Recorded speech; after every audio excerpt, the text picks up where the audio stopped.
Welcome back everybody. आज हम बात करेंगे आईसीटी फेयर वैल्यू गैप के ऊपर। ये हमारी मेंटोरशिप का लेक्चर नंबर 2 है। अगर आप सीरियस है ट्रेडिंग करने को तो फिर आपने इस चीज़ के नोट्स बना लेने हैं। तो नोट्स जो आप बनाएंगे वो आप जो मैंने आपको साथ में ग्रुप दिया उसके अंदर आप शेयर करें, और इसकी जो आप प्रैक्टिस करेंगे वो आप जो हमारा व्हाट्सएप का ग्रुप है उसके अंदर मुझे सेंड करेंगे। फिर मैं या फिर जो दूसरे टीचर हैं वो आपको चेक करके आपकी गलती वगैरह आपकी करेक्शन करेंगे। इपडा जो है मार्केट जिसके ऊपर बेस है, इपडा का मतलब क्या है? Inter bank price delivery algorithm. वो जस्ट ओनली 2 चीज़ों के ऊपर काम करता है। आपने अभी नोट्स के ऊपर लिख लेना है कि 2 चीज़ें ट्रेडिंग के अंदर इम्पोर्टेंट है जिसको मैंने फॉलो करना है, कभी भी इग्नोर नहीं करना। एक है फेयर वैल्यू गैप्स और दूसरे नंबर पे हमारे पास है लिक्विडिटी। जस्ट ओनली ये 2 चीज़ें हैं जो सबसे ज़्यादा जिनकी अहमियत है। अगर इनके ऊपर हमने ग्रिप हासिल कर ली, इनके ऊपर हमने प्रैक्टिस कर ली कि कैसे इसके ऊपर हम ट्रेड कर सकते हैं या फिर कैसे हमने इसको यूज़ करना है, तो फिर इसके बाद ट्रेडिंग कुछ भी और नहीं है।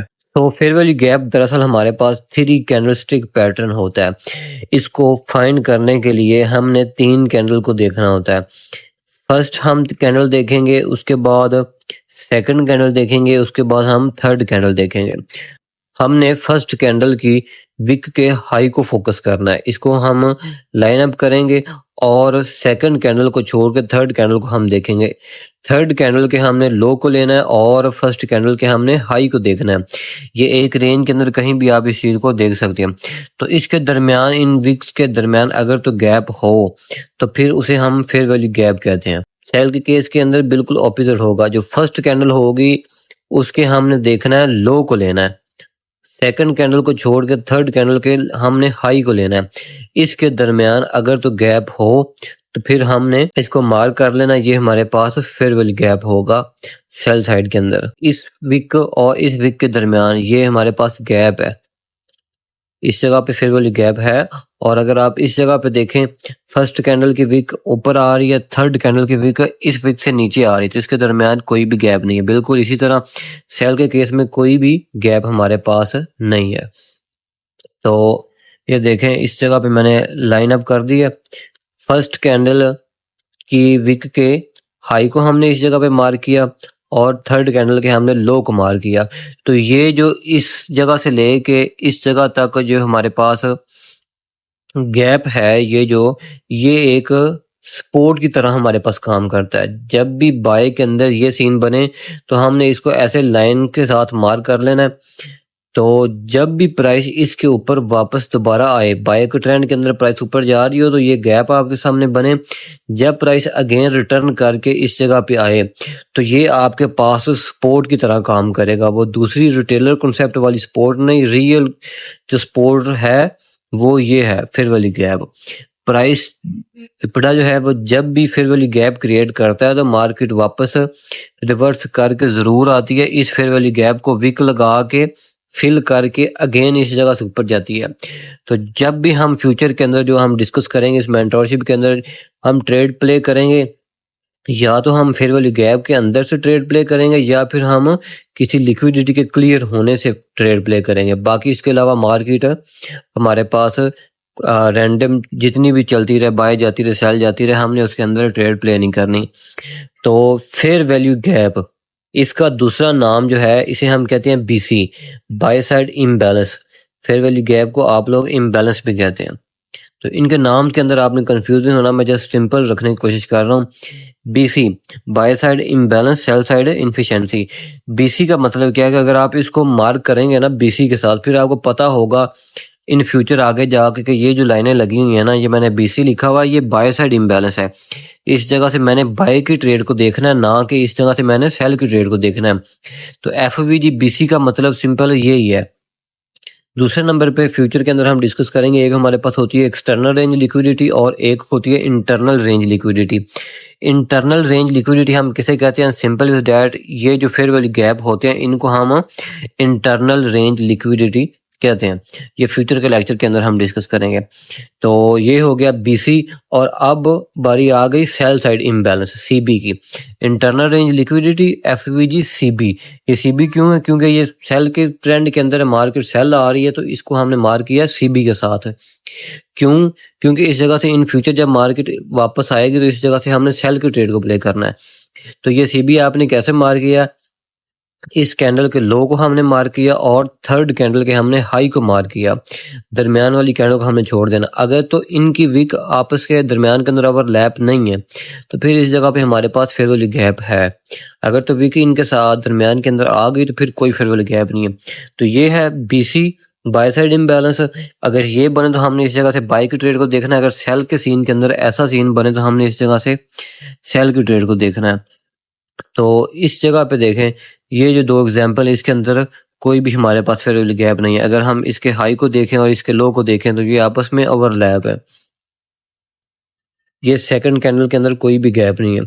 सिंपल इसी तरह सेल के सीन के अंदर मार्केट सेल आ रही है, कोई भी गैप हमारे पास नहीं है। तो ये मैटिक यूएसडीटी का बाइनांस का चार्ट है हमारे पास बिल्कुल नेक्ड।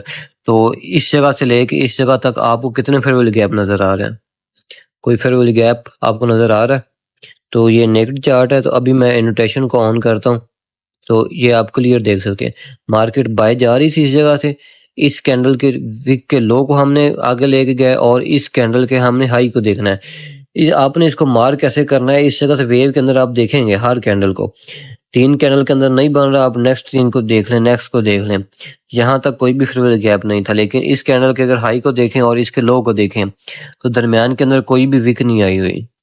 जस्ट ओनली 3 कैंडल की पीछे की आपने विक को नहीं देखना, ना ही आगे की विक को देखना है। तो ये एक buy side imbalance sell side inefficiency थी। प्राइस वापस इसके अंदर आई तो इस जगह से अगेन हमने बाय की ट्रेड को देखना था जब फेयर वैल्यू गैप के अंदर आई।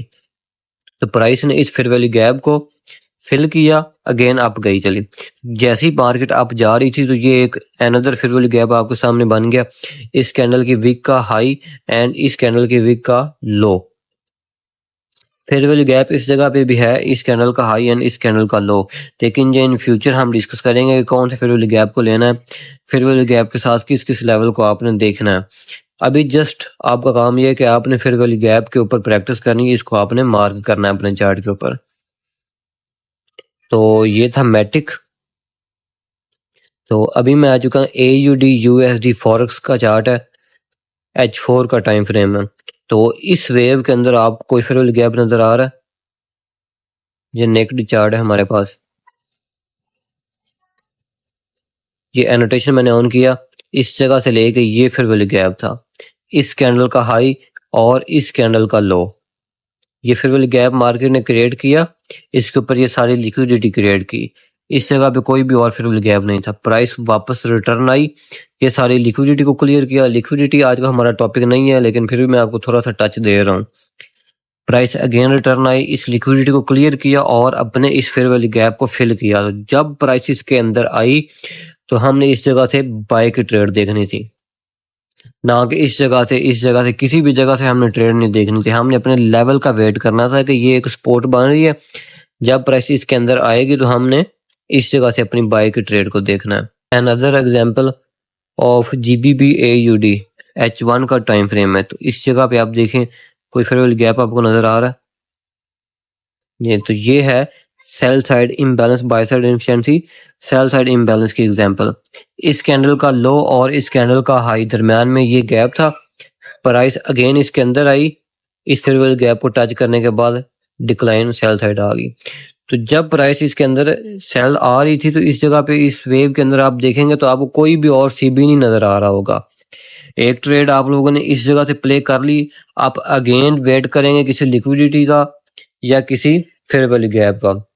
तो इस जगह पे इस वेव के अंदर सीबी दूसरे नंबर पर हमारे पास क्रिएट हुई। इस जगह पे ये देख सकते हैं इस वीक का लो और इस वीक का हाई, थर्ड कैंडल का, फर्स्ट सेकंड और third.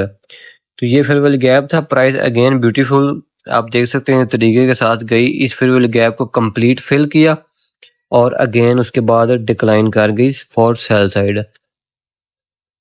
So here is DXY dollar index H4 time frame. सो इस जगह पे इस वेव के अंदर देखें कोई फेयर वैल्यू गैप आपको नजर आ रहा है। ये sell side imbalance buy side inefficiency देख सकते हैं। इस कैंडल की वीक का लो, इस कैंडल की थर्ड कैंडल के वीक का हाई। मार्केट ऊपर गई, वीक लगाई इस फेयर वैल्यू गैप के अंदर, साथ ही इस ऑर्डर ब्लॉक को टच किया, अगेन डिक्लाइन। इस जगह पे another fair value gap, price गई फेयर वैल्यू गैप के अंदर और इस जगह से मार्केट अगेन सेल। सो ये था हमारा आज का टॉपिक फेयर वैल्यू गैप। मैंने आपको क्रिप्टो के ऊपर भी दिखा दिया और फॉरेक्स के ऊपर भी दिखा दिया और उसके बाद DXY के ऊपर भी एग्जांपल दिखा दी। तो फेयर वैल्यू गैप का आपका टॉपिक क्लियर हो चुका है, CB एंड BC का। मैंने बहुत ही अच्छे अंदाज के अंदर आपको समझाने की कोशिश की है। इससे आसान और इतनी क्लियर कट वीडियो आपको आई होप कि पूरे यूट्यूब के ऊपर नहीं मिलेगी। तो आपने वीडियो को कमेंट और लाइक जरूर कर देना। और साथ में अब आपका होमवर्क ये है कि प्रैक्टिस करें अपने चार्ट के ऊपर, और जो आपका व्हाट्सएप ग्रुप है उसके अंदर आप शेयर करें ये चार्ट्स, और आपकी करेक्शन या फिर एक दो मैं आपको ये जो है कि मैं सेंड बताऊंगा आपको कि आपने किस टाइम फ्रेम के ऊपर, किस चार्ट के ऊपर, किस जगह पे, किस डे के अंदर आपने मुझे फेयर वैल्यू गैप मार्क करके देने हैं।